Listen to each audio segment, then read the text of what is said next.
I was 18 years old when I got married. So, syempre kapag ka ikaw pala nabigyan ng responsibility ng maaga, lahat gagawin mo. In fact, nasubukan ko rin maging taxi driver.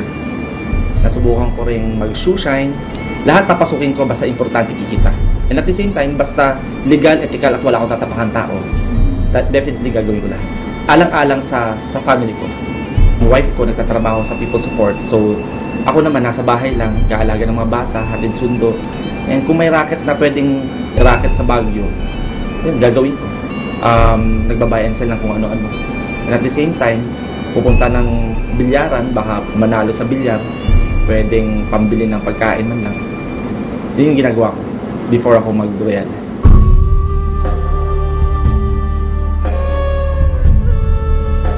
Yung wife ko naman, well-off yung family nila. That's the reason kung bakit din ako na-inspire dun sa mga in-laws ko.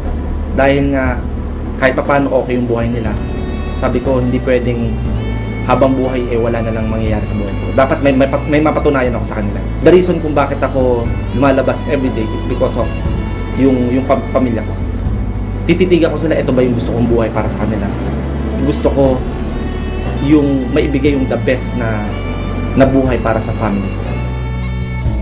Talagang nagdasal na ako kay Lord. Sabi ko, Lord, bigyan mo ako ng break. Bigyan mo ako ng isang opportunity na pwedeng mabago yung buhay ko. At pag nabago yung buhay ko, pagka ako nagkaroon ng break sa buhay ko, ibabalik ko rin yan sa tao. So, yun yung dumating si Royal. Actually, ang una kong tinignan nung pumasok ako sa Royal, yung nag-invite sa akin. So, na-inspire ako sa kanya. Tapos, pinunta niya ako dito sa Manila. Kinausap ko si Press at saka si Chairman.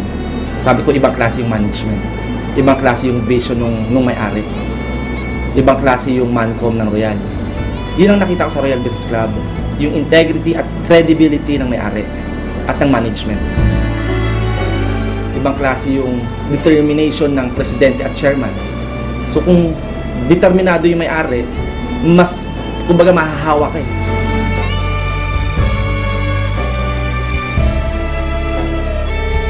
Bago po akong sumali sa Royal, marami nang yumaman, marami nang kumikita, marami nang nakuha yung mga pangarap nila. Marami nang naging milyonaryo. Kaya ako na-inspire. Na kung nagawa nila, imposibleng hindi ko kaya. That's why nung nag-start ako sa Royal, every week, ay may kita point na pumunta ako ng Manila para mag-aral. Kasi importante dyan yung training. From Baguio, pupunta ako ng Manila. Mga 2 days, 3 days ako dito. Wala pa akong pera at that time, nagre-rent lang ako ng apartel doon sa tapat mismo ng Royal. So, para mas madali, nagko-commute lang ako. Nagbabas lang ako. At habang nasa bus ako, umiyak ako, sabi ko, Lord, alam ko may mangyayari sa akin. Alam ko hindi mo ako papabayaan. Kumbaga lahat inalay ko talaga sa Kanya. So, nung nasa bus po ako, actually, iniisip ko na bakit yung mga ibang kaibigan ko hindi naniniwala sa akin. Yun yung mga umaandar sa utak ko nun. Yung mami ko hindi rin naniniwala, yung mga kapatid ko, pamilya ko hindi naniniwala. Ang daming rejection, ang daming discouragement, yung mga ine-expect kong sasali, hindi sumasali. Sobrang nakakaiyak. Isa lang sinabi ko sa isip ko noon. Sabi ko, these people, my family, my loved ones, my relatives, my friends, these people will be proud of me later on. Sabi ko, lahat ng hirap, may katumbas na sarap. Lahat ng mga pain na nararanasan ko, sigurado ko walang ibang mangyayari sa akin later on, kundi puro king naman. That's why, talagang pinursigi ko, talagang ginawa ko yung part ko. Sabi ko nga kanina, na-inspire talaga ako sa mga taong nauna. Ibig sabihin, pag may nauna, may susunod. At ang mindset ko sa sarili ko, walang ibang kasunod kundi ako. Sabi ko, dadating ang time, aakit din ako sa stage. Dadating ang time, yung mami ko magiging proud sa akin. Dadating ang time, yung mga tao, papalakpakan din ako. Yun yung talagang nakita ko sa sarili ko na mangyayari. 6 years na si Royal Business Club. I've been doing the business for 3 years pa lang. So dito ko napatunayan na sa negosyong to walang nauna, walang nahuli. Basta masipag ka, mataas ang pangarap mo, at gusto mo bago ang buhay mo, definitely, pwede kang maging top earner ng Royal Business Club. Pwede kang kumita na malaki, at pwede mong unahan yung mga nauna. Importante dito yung relationship mo sa mga leaders. It's all about how you treat your leaders. In a relationship, there should be no expectations. Rather, there should be an acceptance. Just accept them kung sino sila. And eventually, yung process ng pagbabago ng attitude na sinasabi sa training, mangyayari din. So yun yung isa sa mga naging factor kung bakit ganito yung nangyari sa Royal. Maganda yung pakikisama natin sa mga tao. And ang nakakatuwa po nito, in a very short span of time, pwede mo talaga makuha yung mga gusto mo. Basta gagawin mo lang yung responsibility mo as a club member of Royal. That's why, nung nag-member ako ng Royal, after 2 months of doing the business, nabilong po ako agad sa top ng Royal. After 4 months, nahit ko po agad yung travel incentive going to Hong Kong. And then after that Hong Kong, na-acquire ko yung brand new Mitsubishi Montero. So in just a matter of 6 months, nabili ko agad yung pangarap kong kotse. So sa loob ng isang taon, aside from Hong Kong kotse, nahit ko rin yung Rookie of the Year and Millionaire Circle. So lahat nangyari yan sa loob ng isang taon. Plus nahit ko rin yung travel incentive papuntang Europa. Grabe! So 9 countries naman yung inikutan namin doon. So on my second year naman, na-acquire ko na tong condo unit ko.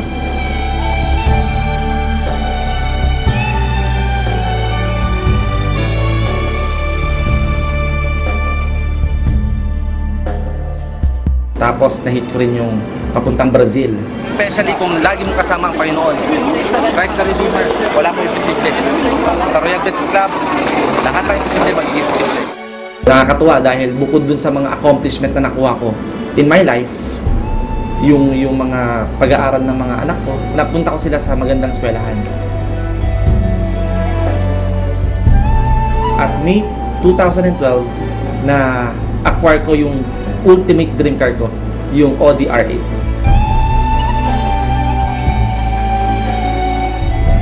Amazing. Amazing yung nangyari sa buhay ko. At the same time, yung mami ko, nabilihan ko rin ng sasakyan. Kaya nakakatuwa dahil, alam mo yun, yung mga mahal mo sa buhay, kahit papano, hindi lang yung personal na pangarap ko, kundi pati yung mga pangarap mismo ng mga mahal ko sa buhay, nabibigay ko. At the same time, nakakatulong ka rin sa mga ibang tao. Guys, grabe dati. Dito ako kumukuha ng pambili ng diaper, pambili ng pagkain. Pero ngayon, ginagawa ko na lang siyang hobby. Ayan, ginawa ko. May tumbok pa rin. Ibang klase lifestyle ko ngayon magmula nung nag-Royal ako. Kasi before, kung saan ko gustong pumunta, hindi ako makapunta dahil wala akong sasakyan. Yung time and financial freedom, yun yung meron ako ngayon sa Royal. Mas masarap magyabang ngayon eh. Kasi kahit papaano, may pagyayabang ka. Unlike before, ang meron lang talaga ako yabang. Yabang lang eh. Pag tinanggal mo yun, walang-wala na ako eh. Pero nung nakita ko si Royal Business Club nga sa buhay ko, sabi ko, grabe, dito ko papatunayan yung yabang ko. Na meron ako patutunguhan sa buhay ko. Mabuti na lang nasa tamang kumpanya ko. Kasi kung hindi ako nasa tamang kumpanya, malamang wala rin mangyari sa buhay ko. Hindi ito ibang kumpanya eh. This is Royal.